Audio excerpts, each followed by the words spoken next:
Hi! Ako si Binibining Janelle L. Kaduldulan at ngayon ating tuklasin at ating pagmasdan ang aking ipinagmamalaking barangay, ang Barangay Manuel Janga. Arat na!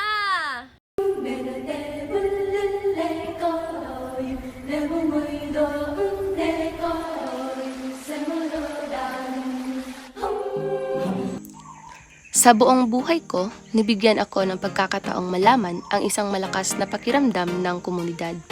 Para sa akin, ang ibig sabihin ng komunidad ay isang pakiramdam ng pag-aari sa mga taong may ilang kapasidad na magkatulad ang pag-iisip. Ang Barangay Manuel Janga ay bumubuo ng isang pakiramdam ng pagkakaisa at nagbabahagi ng iisang layunin, halaga at pananaw.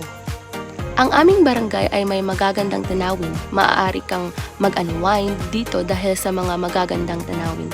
Mayaman ang Barangay Manuel Janga sa mga tanim katulad ng saging, durian, pinya, lansones at marami pang prutas.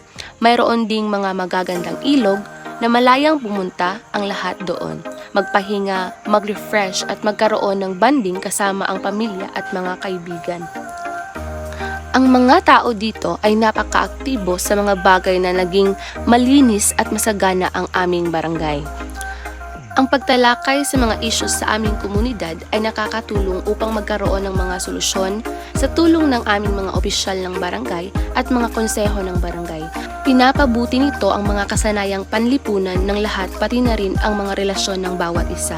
Lahat ay responsable at may mabait na puso. Ito ang Barangay Manuel Janga.